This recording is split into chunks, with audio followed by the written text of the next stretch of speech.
Welcome back to another episode of Once Upon a Quantum Leap. This is Paul Madar, I'm Capucine. Capucine something, Capucine Chapman. Yes. I forget to say my last I say name. my Start full over. name and you just go in, Start Capucine, over. like I know. Madonna or something. Start over. And I'm also just going to No, I'm keep keeping saying, that okay, in the intro. Yeah, it's I'm okay. calling you out. Yeah.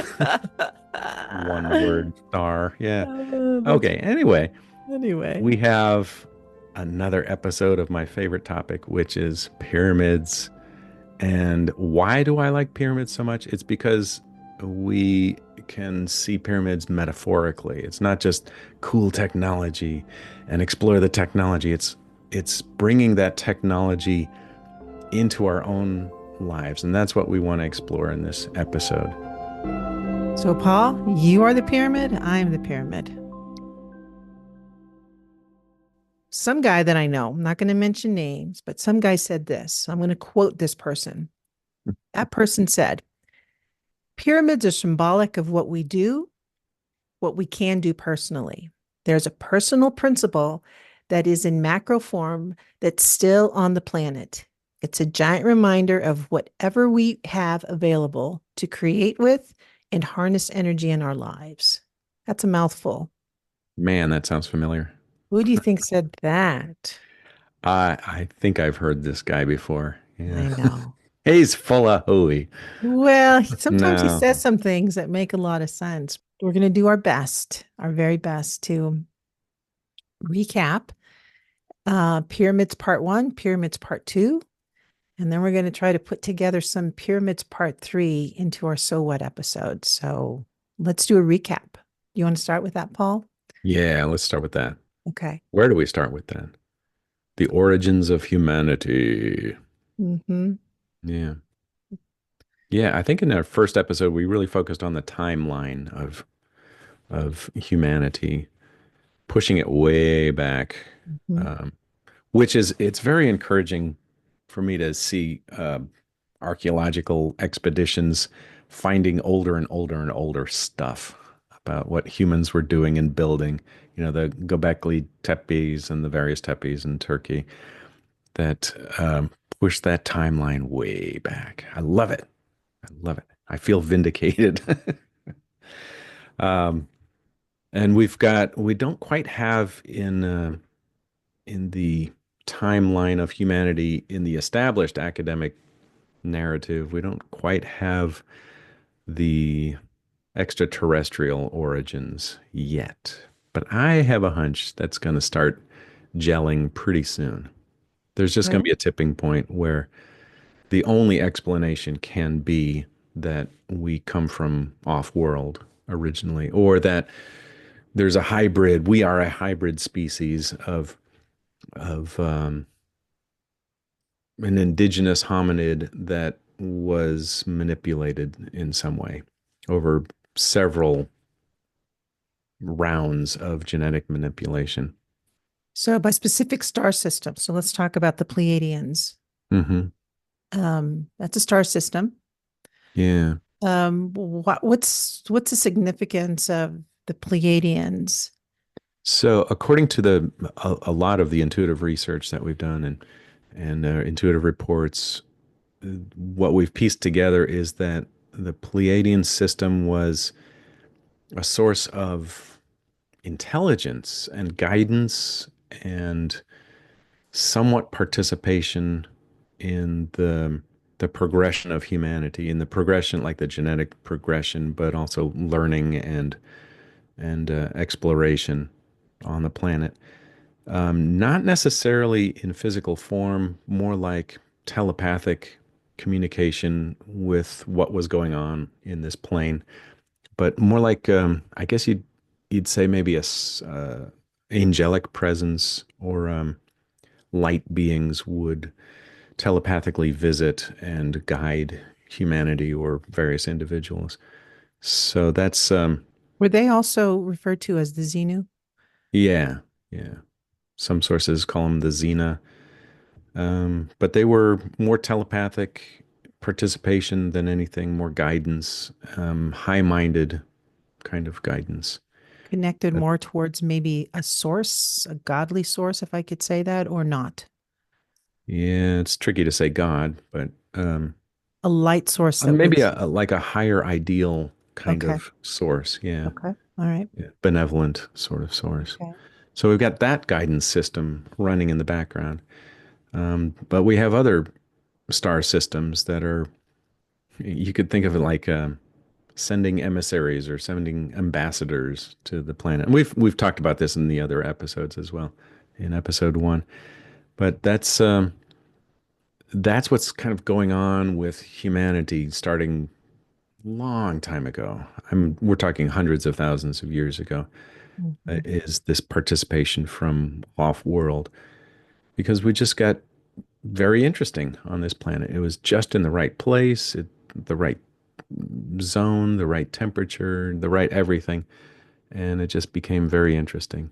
And then we talked about the cycles, Right. origin The, cycles that then turned into what we yeah, would. the cycles think of in terms of major catastrophes on the planet. Like each cycle that we talk about was punctuated by a mass destruction, maybe like a wiping out of culture and technology and populations, and then a restart. But the restart becomes a new phase of humanity, a new upgraded, like a 2.0, and then a 3.0, and then a 4.0. So And that's those we've gone cycles were through referred to as Lemurian.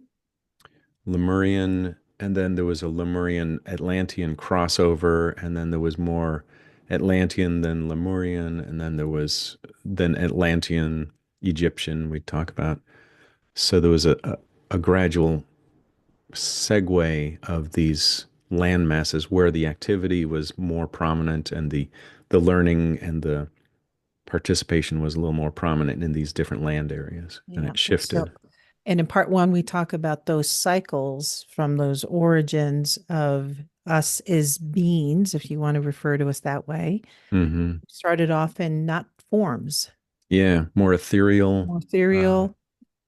And those yeah, cycles, as we keep moving, I guess I'm going to use the word forward in time, um, becomes more dense, yeah, right? And then more now we start physicalized, right? physicalize, we start taking on shape and form and Yeah, experiencing. We're removing our closeness or our attachment. The attachment's not right.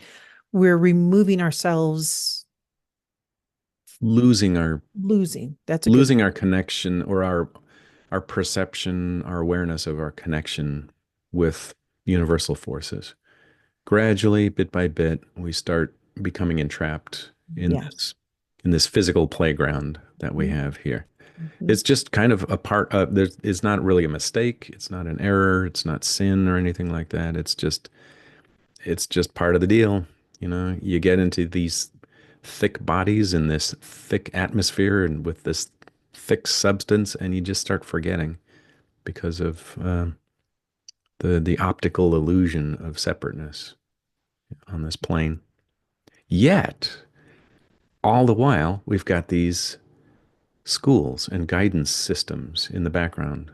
So, going from the Palladian guidance system to actual schools and um, schools of thought and philosophies and teachings that are always available on the planet in some form throughout the entire time we've been coming here. Yeah, there was, I'm just going to do a quick example of one of the Atlantean reports, excuse me, where a person was right in between that Lemurian and Egyptian timeline. Hmm. So this one experienced love and bliss in the Lemurian without a lot of attachment to the physical form, but then moves into this Egyptian time where there's more density, but is still very much engrossed in this idea of love, but now with some identity attached to it. Mm-hmm. And so this person went on to experience love and intuition through this Egyptian life. So this is an example of a person who moving through time in different life iterations was close to this idea, I think, from that the Pleiadians bring about is this quality of staying connected to something radiant and Yeah, pure and pure, but then mhm, moves through, still has the echoes of the memories of that and wants to hold on to it, but is experiencing more things because the body is much more formed than it used to be. mhm. So that's you're right. That's one example. And then I'm going to go into another one, which is that fourth cycle of Atlantis that's also moving into the Egyptian timeline, where this particular person moving through time um, was part of human sacrifice. So we've all have stories Oh about yeah. human sacrifice, but this one was connected to fire. So this person's pre said, yeah, we're going into this time period to show more about this devotion to fire and sacrifice. And this person was part of a group that they revered this practice. So this person had a lot Mhm. of those teachings that you're referring to. This person Yeah. learned how to astral project, how to have some sacredness around this duty of leaving the body for the purpose of sacrificing it. So it's so many things that this person learned during that time period. Then after leaving the body, doing this person's duty um, for the sake of their group, left the body before it became enraged in fire, but then still continued this person's duty in the form of a geometric form in not being a physical body anymore. So it's Mm. out in the universe Mhm. as a geometric form for these people to continue to revere and pray to. Wow. Yeah, So I remember that there's one too. right, Yeah. there's something there about um, these cycles where us as individuals have some of us are very attuned to keeping some of these teachings, but the more we keep moving forward, we're challenged with some of these practices.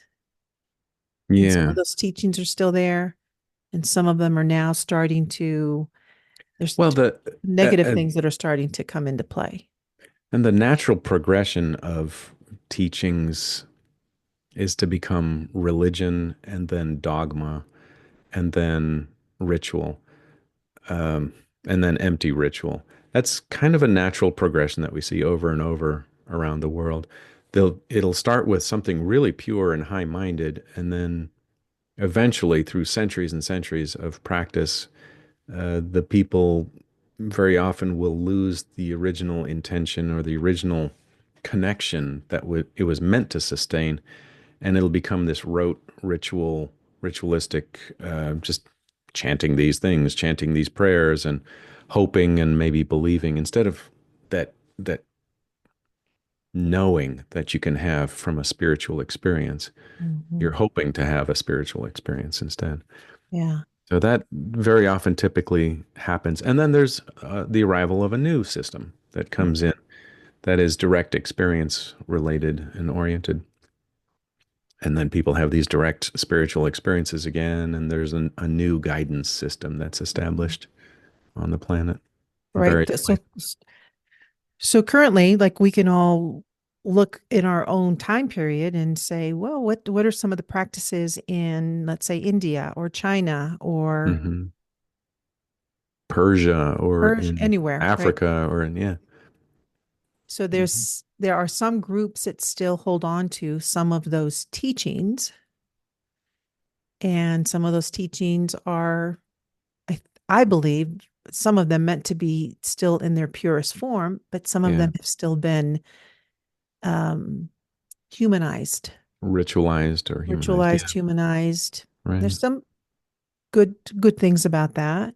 Yeah. But again, And it's there are wisdom keepers within, mhm, a sect or a system that might appear to be sort of, lost its punch, lost its connection, but there's still some secret keepers within that tradition that mhm, really know what's going on. right. So that's been part of our story Yeah. throughout time as we move Yep. through cycles and then we go into timeline of what we as humans have been told. Here's our current timeline of what we know of history. But that search for the connection, the wanting to move back to the connection, and at the same time still engrossed in living life and this body and everything else that we have. Yeah. It's been our little model. It's been our model Yeah. for some time. Yeah. And However, however, however, right, let's go into pyramids part two. Paul throws a curveball at us to give us something else to think about the technology and yeah. how this relates specifically to the pyramids, but how it also relates to this evolution that we're talking about. Well, we have these mysterious pyramids, not just in Egypt. And, when I say pyramid plasma power or pyramids, I do have in mind, I must say, I have in mind the Great Pyramid because it's a great example of technology that we can explore and have explored. But we also see pyramids all over the planet. I mean, look up a map of where pyramids have been discovered, and you see dots all over the planet, everywhere. And we also know that some are submerged completely underwater in the oceans, in Pacific Ocean, in Atlantic Ocean. So there's even rumors of pyramids on Antarctica as well. So we have this technology that apparently was worldwide at some point. Whether it was primitive, just, hey, let's build this mound and in a pyramid shape. It just happens to be in a pyramid shape. No, you look inside of these things and you see obviously a very advanced technology. You see shafts and corridors and holding tanks and chambers and I can't remember his name, but the guy who does The Land of Chem, he's written this book about explaining that a lot of these pyramids have traces of very particular chemicals fixed into their stone that you can find out what chemicals they were making and building and processing in these pyramids. And then you've got the legends and the intuitive reports of the Great Pyramid, especially having a capstone of crystal on top, not the gold that everybody just figures. Well, they were into gold, so it was probably gold at the top. Apparently, it was a crystal of a very unique shape that could translate the the differential of the electric charge of the ionosphere into and channel and translate this charge into usable power, whether it was processing chemicals or whether it was splitting water into hydrogen and oxygen with electrolysis, or whether it was doing some kind of combustion in the king's chamber. There's various ideas of what might have been going on, but it's pretty unanimous among the people who really look at this and examine the evidence. They say this was a power plant of some sort, Yeah. this Great Pyramid. And therefore, by extrapolation, these other pyramids were some kind of power plant or preparation plant, gathering various and refining various things, elements, gases, chemicals.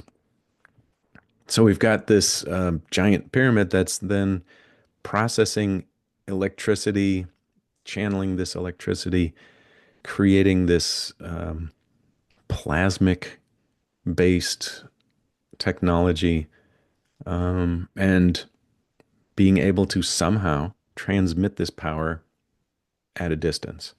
We haven't quite rediscovered how to do that.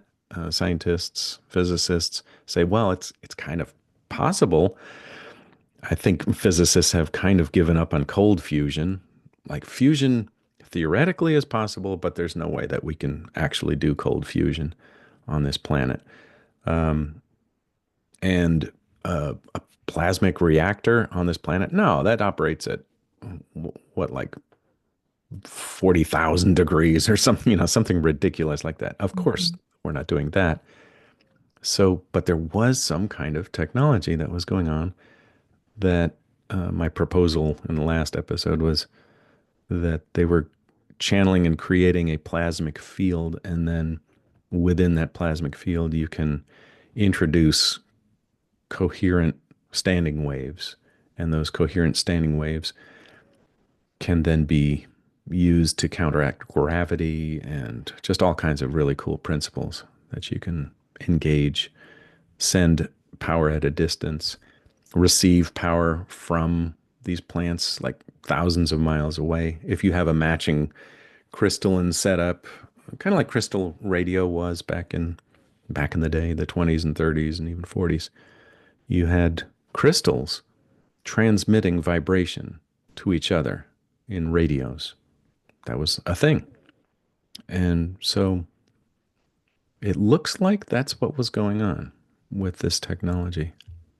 Well, I'm going to pause there for a bit because that's a lot of wow. Even when I still hear how we talked about it in Pyramids Part Two, the question that still lingers is, so did how did we lose our technology privileges? Did we lose our technology privileges that you just described? Hmm.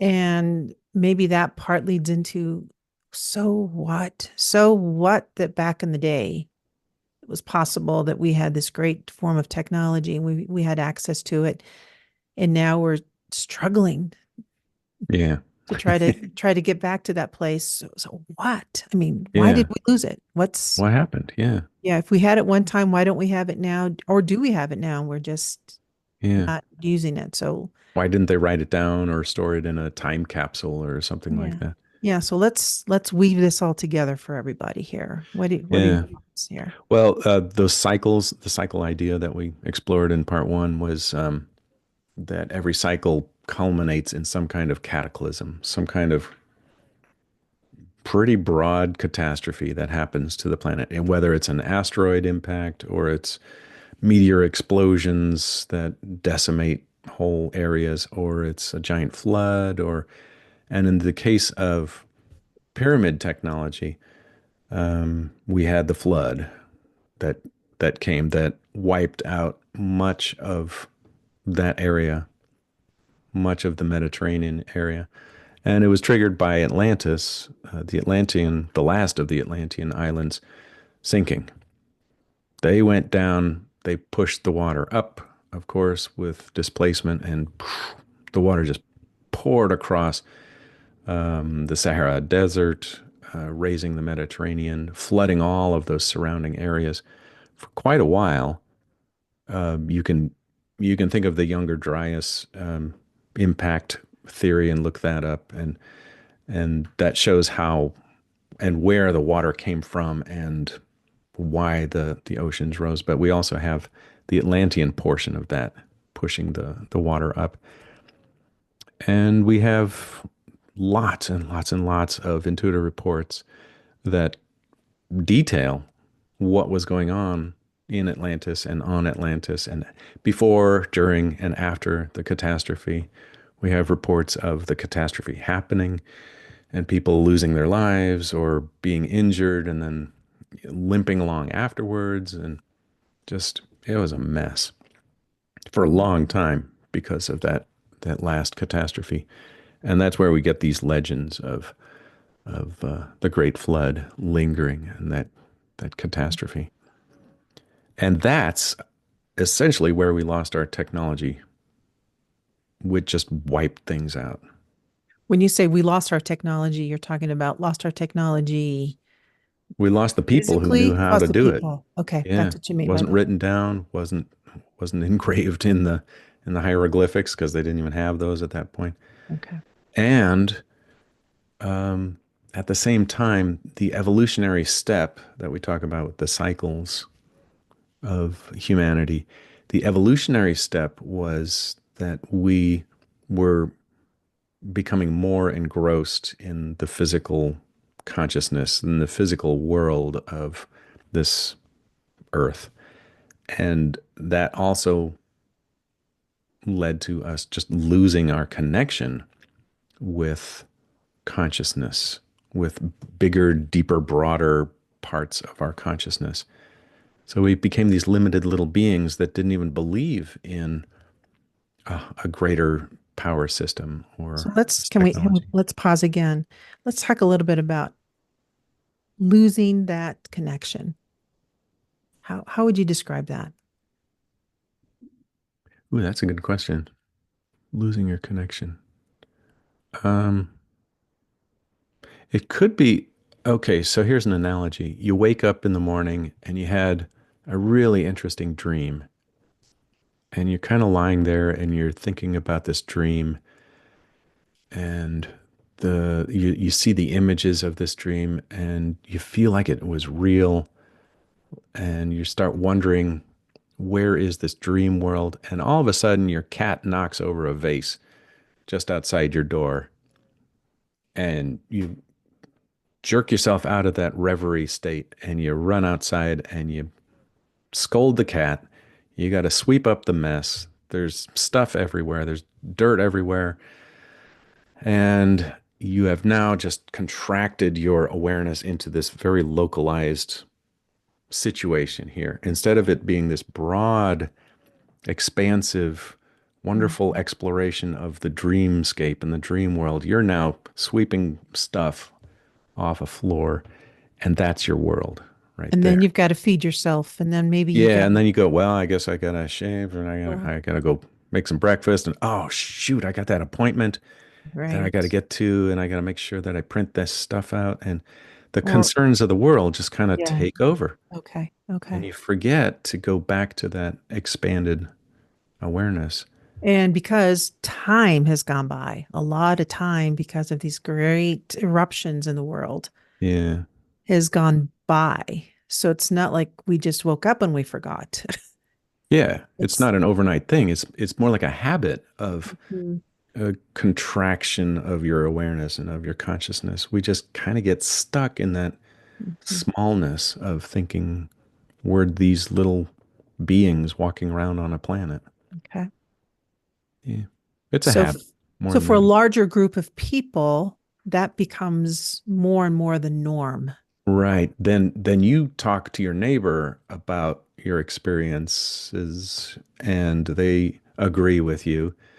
And then little bit by little bit, there's a culture that develops, a culture of this is how things are, this is what I've experienced. And that culture becomes established and supported and self-supporting until there's a catastrophe that wipes it all out. You got a clean slate. There's the opportunity for a new paradigm. There was another intuitive report. Actually, this was on mine from trying to remember the time period now, but it was where there was a division of two groups where one of the groups was um, very much trying to hold on to the sacred ways, the teachings, Yeah. being the connected. And then another part of the group was, no, that's old stuff. We don't need to practice that anymore. Hmm.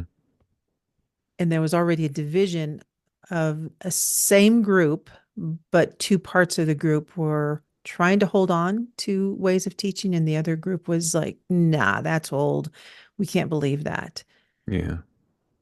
And so that was occurring. That was a time period where some people were holding on and some people were not, Yeah. or Thinking we've got forgot, to do remembered. progress and we've got to be modern and Yeah. modernize and get with the times. And And that's yeah. old stuff. We don't need to believe that Yeah. anymore. I mean, why does it have to be one or the other? Why can't you have both? I mean, Yeah. you could have the old traditions and you can have the keepers of the wisdom and you can have some modern stuff and you can mesh the two. Why not?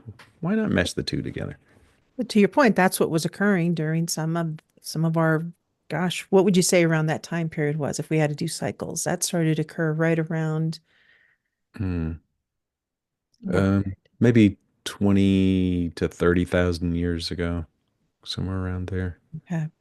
where Okay. it started slipping away, and it became more interesting to participate in the world, the physical world, than it is to stay connected to the non-physical world. Mhm. more entrapment. By the time it Oh, was, maybe 11,000 BC or so, I would say most people were in this entrapment mode, and that's symbolized by the flood, like the submergence. We talked about the metaphor also of the submergence of Atlantis. mhm. It is buried under, symbolically, under the ocean of conscious life experience. Yet the other thing that was also occurring was the reasoning started to become a lot more prominent. Like, Hmm. hey, what can we create? We need to develop some things Yeah, to help let's make play our with that lives a for a little bit while. easier. Yeah. So that was part of our evolution, where reasoning and creating and experimenting.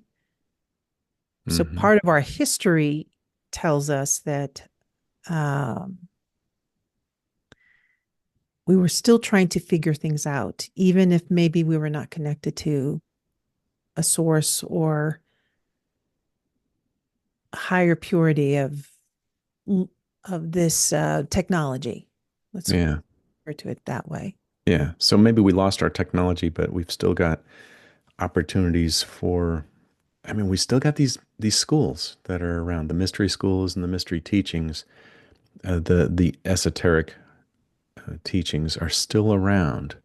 So the guidance system, and most likely we're still being visited by the Pleiadians, although we've become dense by then, and it's hard for them to get through and make contact and telepathic guidance. We're Okay, just, so you said something there.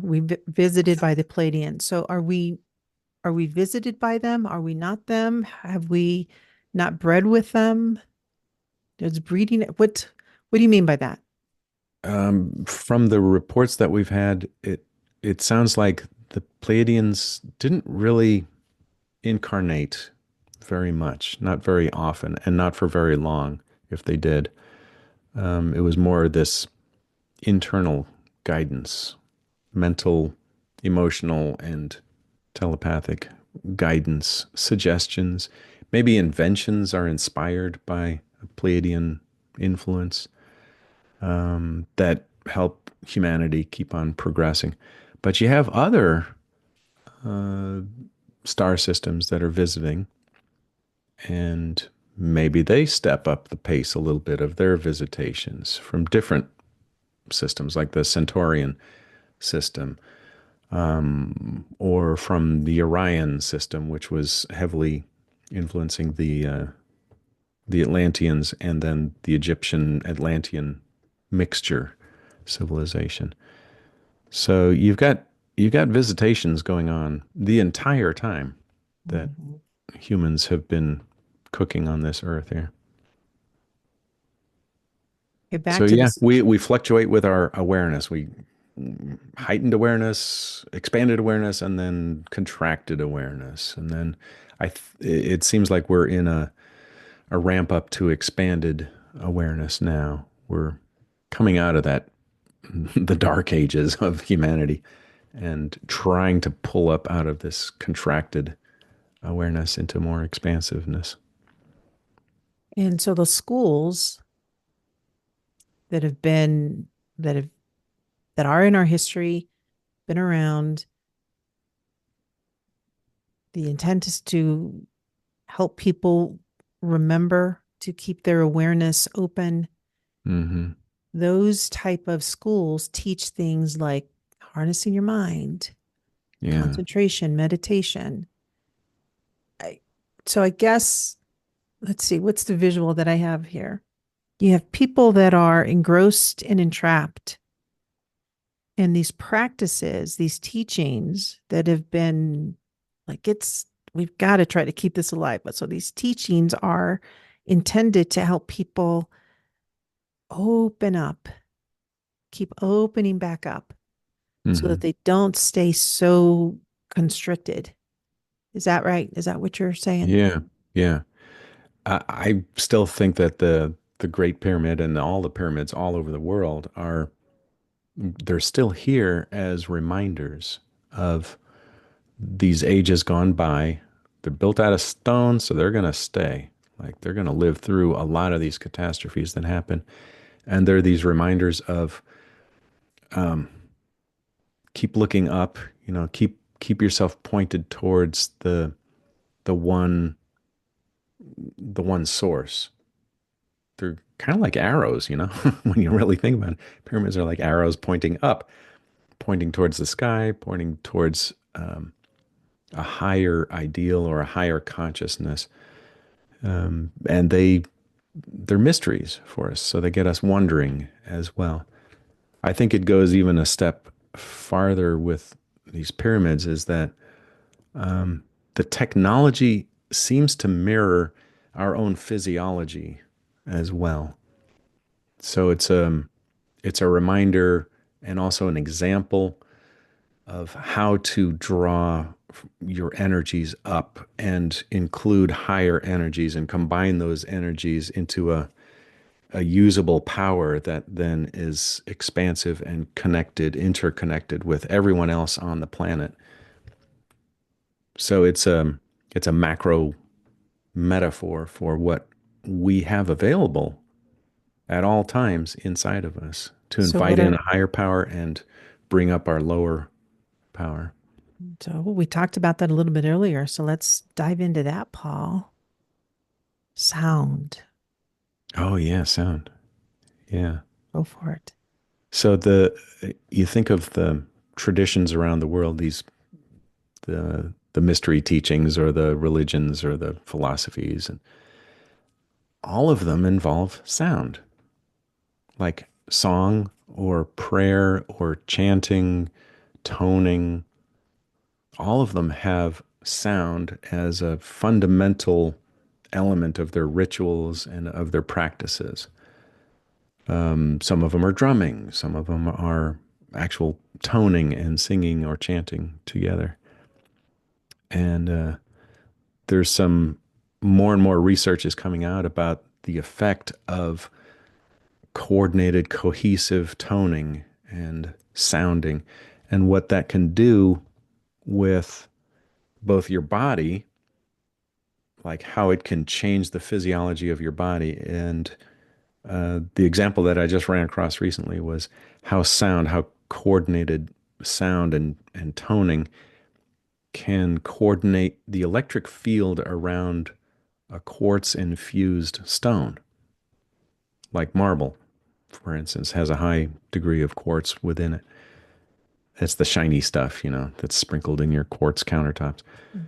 So we know about the piezoelectric effect of like putting pressure on quartzite material that it Of drives of course we know electrons. that. Of course we know that, Of Paul. course we do. Yeah. The piece Everyone learns that. The slow the roll wood, down. the pizza wood. Talk a little bit more about He's that. talking about pizza now. I know. Yeah. So there's a way that you can essentially squeeze a crystal and you generate electricity. Okay. That's this piezoelectric effect. That's what Okay. radio was working with. Okay. Um, it turns out, apparently, that you can also um, send sound, cohesive, coordinated sound to these crystals or to the stone with high crystalline content. And that will also generate a coordinated electric field and sustain an electric field around the stone. So, my proposal part two, or what am I up to? Part three We're on proposal. part three. My Yes. updated proposal now is if you're generating this plasmic field with this pyramid and you incorporate cohesive thought and toning, you can induce an electric field around a stone, let's say, within this plasmic field that you've created. And that can, I'm losing you here, I can tell. No, No? no, you're Anybody? not. Anybody? No, no, It, no. you Go. can you can warp this time space when you have this coordinated electric field within a plasmic field. Mhm. Mhm. That bends time and space just enough that it could induce a gravitational anomaly, like a counter gravitational force. So I this know is the physicists listening to this now are just really cringing, so going, I'm going to call upon my artistic background and my friends who love to dance and be with movement. So I'm thinking, as you were saying that, like, have you ever seen a person who is so like totally surrenders themselves to the music, to the sound, and their body is moving in so many different fluid ways? It's a beautiful dance. It's choreographed and yet not choreographed. It's a thought that's melded in with this music, but they've surrendered everything about themselves hmm, to move and blend. And it's yet is directed. There's intelligence behind it that's directed. yeah, So it's for me, when you're saying that, this is where my mind goes to. It's you explained it in such a wonderful scientific way, but the way I captured it was, well, of course that can happen. Sound and thought is movement. It moves in space and time. It can be directed. Um, and the more in tune you are, it's very purposeful then. hmm, So, why can we appreciate it in artistic terms when we see a dancer who does that so eloquently? Why is it that we don't question that yeah. when in And we reality, call it beauty, and we and we, call it art, and we call it, that's right. yeah. And it's all in this creative realm, which I still think what you're talking about is part of the creative process in the Hmm, creative realm. But that's how what you said resonates with me. yeah, yeah.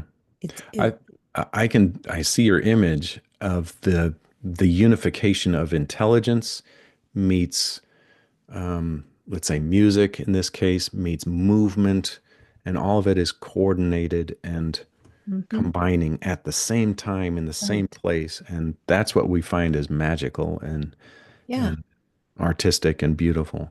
And why isn't that that could not have occurred when creating a structure such as the pyramid? Yeah.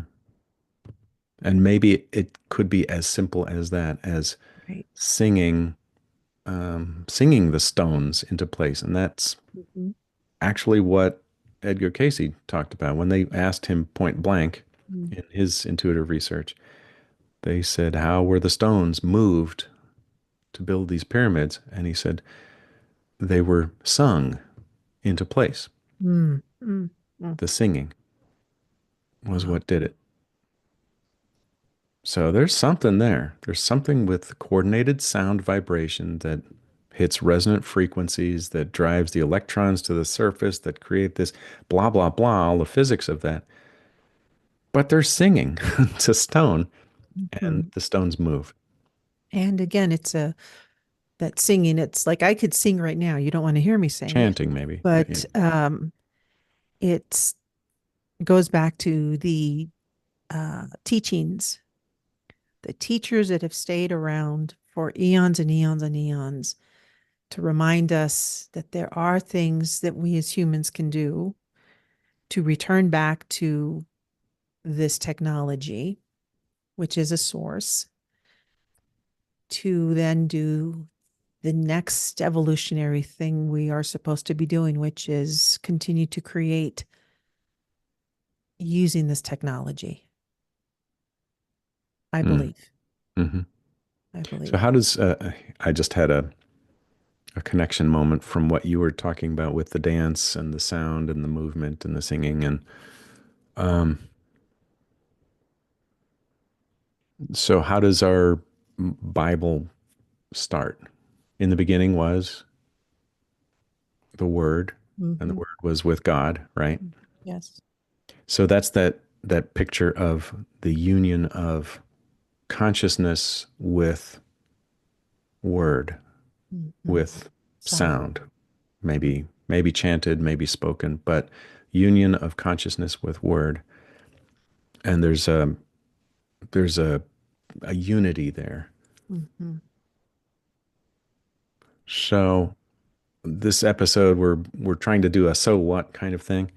So I'm Right. starting to see that a good so what could be as simple as pay very close attention to your words, the sounds that you make that are joined with consciousness. So when you join intention, consciousness, and you speak, that has power. It has the power to lift stone. So therefore, it has tremendous power in your life.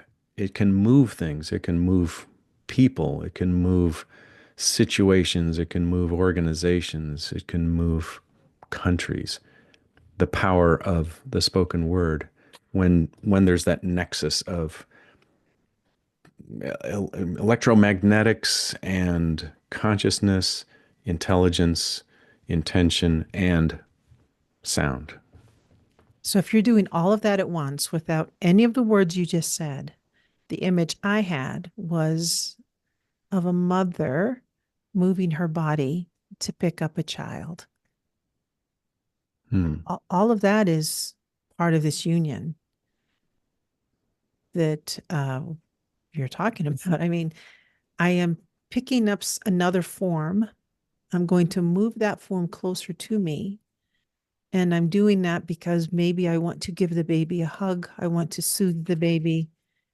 Hmm. That's it's a very simplified, I know, but Yeah. that is still a technology, Yeah. It's the union. It's the combination, or as right? Dr. Stephen Greer would say, the nexus of Mhm, intelligence mhm, with intention, with cohesive thought, with mhm, the electromagnetic involvement. When those come together, that's when you have the power to disseminate love, or to mhm, connect with love, or to mhm. help another feel loved. Right. Right. The difference there would be that we do it without being aware that we Hmm. are doing that. It's oh, I'm going to pick, you're not even thinking. I'm just going to Yeah. pick up my baby because I do, and then you forget about it. Back to the analogy earlier on in this episode where you say we kind of get engrossed in our time and our days. Yeah.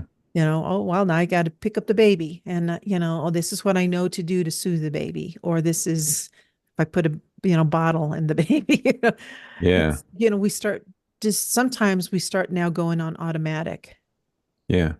And It's the awareness that's being combined with that. engrossed, Yeah. that's being engrossed or entrapped in the body Yeah. in this, this technology that we're keeping the technology at bay because we're so used to running on patterns, which we have Yeah. spoken about previously.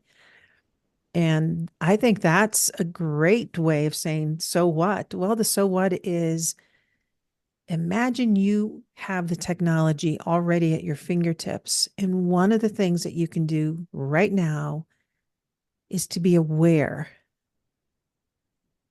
of how your thoughts are connected to this action that you're getting ready to do. Yeah. Yep. The So, junctions, the right. the junctions of awareness and action and words and love, when those come together, Right. that's where the power is, the transformative power is. Right. And when that is more synchronized Hmm. and more attuned, there's you're probably already activating a sound that's not audible to you. Yeah. You're activating this technology that you maybe not even be able to hear it yet, but you're Yeah. activating it because you're moving in rhythm with it. I would throw into that mix imaging as well, and probably emotions. Like when Mhm. your emotions are lined up and you have a strong, solid mental image, and you're combining it with awareness and intentionality, everything lines up. So Mhm. maybe this idea of us losing our technology is maybe just it's just we got fractionated, That's a good way of putting it. like awareness was not coordinated with action, and the action was not coordinated with word, and the word was not coordinated with, just the pieces. We're still doing the pieces, but they weren't. coming together Mhm. in the same nexus. I love that word. So, what are the commonalities of all of the teachings throughout the world? What are some commonalities that everyone says it's good if Mm, you just start doing this, hmm. right? Yeah. So, all of those Um, teachings believe in breath work, yeah. Um, um, Light, I would say, is a common element. Light and love light and love, and prayer. creating a space where you're Hmm. quiet or you're being Calmness also. calmness. Hmm. Yeah. Um, I mean, there are some where you get pretty excited and you dance Right. around the fire and all of that, but Sure, sure. most of the But major it's, enduring systems, though. yeah. And it truly, when I like those movement, when you get excited and you move, I still consider that as being part of the stillness. Yeah. When you're really connected to something that is just beyond what you can describe and it causes you to move, you're in another movement. Yeah, the ecstatic dance Yeah. effect, or the whirling dervishes, they get into that trance state. Right. You, so I think another commonality is a higher state of mind. Hmm. Like you'll do the stillness and do the prayer and gestures of love and all of that, but the goal is to notch up, to go within and to some kind of higher state of mind Right. is a commonality, an inner state of mind, including the inner. We were talking earlier. So this time of year, I make my Christmas cards, print them out, send them out to a lot of people. I've been doing that for years. So, but my intention when I started to do it was it's because what you do. It's what I learned growing up Catholic and some niceties, some little traditions. It's what you do. So I wanted to say Merry Christmas, happy, have a good, great new year, all that kind of wonderful Hmm. stuff. But the older I got, deeper I wanted to connect to why I was doing that and what I really wanted to say. So it's so fun to see the evolution of my Christmas cards. Again, back to the intention, back to unifying with this idea of giving. And it feels so much different than when I first Mm. started. Now, both matter to me. They're both, this is where I was at this time period. This is where I'm at right now. I imagine I'll keep doing this till the day I die. And I can just only imagine that it's going to be even on another level of what it's like. But I think that's also part of our own individual journey of connecting to and being much more aware of what we are giving, what's being expressed from us. And the more you're open to, whether you call it curiosity or whatever, but just the more you're open to being connected to, I'm going to just use the word technology, even though I've used the word source and God before. But the more you are desirous of connecting to and bridging this technology that's has a level of purity to it, it's expansive. Yeah. Yeah. I think that's what people yearn for also is that expansive awareness, that expansive Mhm. feeling that comes when you are using the technology well and Mhm. things come together and you've got this alignment and it's that expansiveness and the lifting feeling Mhm. of it can be self-sustaining as well. Yeah. And I think that one can create that with whatever creative act you are doing on a daily basis. So let's go back to the story when I asked about, so how did we lose the technology? You said, well, you have this dream. You gave the example of having a Hmm. dream, really trying to stay with the dream, and then life begins. Then you got to, you know, Yeah. go make yourself breakfast and have your day. So I always want to encourage myself, but also other people to expand the dream all the time Mm, throughout the entire day. Because think about it, someone's dreaming right now, even though they're in a sleep state on another part of the world. I can still be connected to someone in a dream state that's sleeping. But then we wake up, I'm awake, and so hmm. they're connected to me in a wake up dream state. Yeah. So our thoughts can still be connected whether we're awake or we are in a quote sleep state. Yeah. There's like the connected consciousness, collective consciousness band that is Yeah. always present that you can tune into. Mm-hmm. Yeah. Yeah. And when you really look at it, when you're dreaming, time and space is suspended Mm-hmm. temporarily. Mm-hmm. It's just not, it doesn't really apply in a dream state, time Yeah. and space. It's that as we raise our consciousness, time and space is not as thick an influence on our life. Time and space doesn't matter as much. And then when we get contracted down into this physical realm, time and space is everything. You know, time is money That's and that's right. distance is, oh my gosh, I have to drive across Kansas again. Oh my gosh. Sorry, And Kansas, it but yeah. sorry. And it's memory. It's like, oh my God, that's happened yesterday and I'm still thinking about it. And or an Yeah, awful thing I said or someone said to me, that happened three days ago and I'm still holding on to that. Or, right. then memory plays an unproductive use of memory starts wreaking havoc on you and keeps you tethered even more. Yeah, yeah. So it's all these little things that we've done to continue to keep ourselves in this place. And trapped. Yeah. Mhm. That's why I think the pyramids are great reminders sprinkled all over the world, reminders to just try to return to that technology, like you're saying, of joining these tools together in a cohesive kind of approach to life so that you have more personal power, but you also have this expanded awareness and consciousness, and you can inspire others to lift up a little bit higher in their consciousness and awareness as well. So we can get on with the open contact with extraterrestrial beings instead of hidden contact all the time. So I opened up this conversation with a quote from my dear friend Paul. I'm going to read it again to you, Paul. Uh-huh. So listen carefully. But this time I want you to say thumbs up. I don't need to add anything to that. Or even after our conversation, you can say, maybe I do want to add something. Hmm. Ready? Okay. Brace yourself here. Here we go.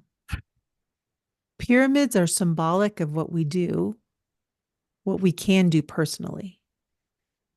There's a personal principle that is in macro form still on the planet.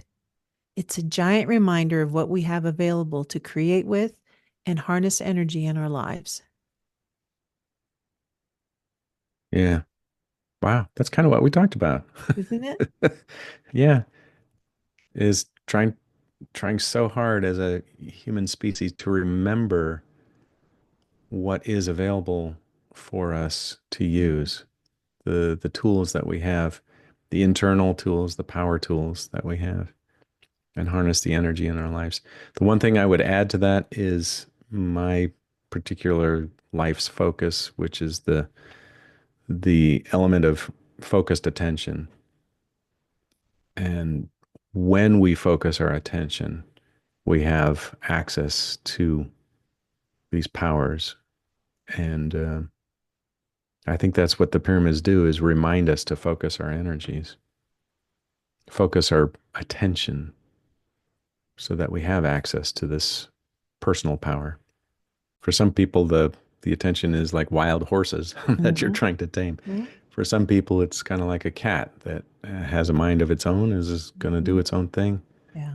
And for some people, it's like a turtle where you just got to try to get it to move and it just won't move. Mm-hmm. Whatever your experience of your attention is, just, yeah, that would be my suggestion is see if It's you can good. just make Good. it a little bit a little bit more focused, maybe, or hold stillness a little bit longer and see what happens, or Yeah. experiment with your attention. Get to know it. Get to know Get to your know animal. it. Your Get to know it. yeah. That's a good one. All right. Well, we did our best to do the so what part. We did our best, right, Paul? There you go.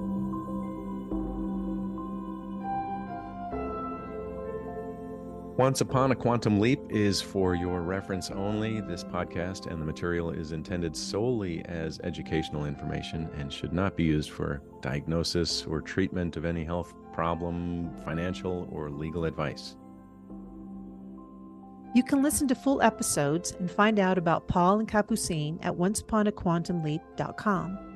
All reports shared on this show have been released with permission, and identifiers have been removed for individuals' privacy.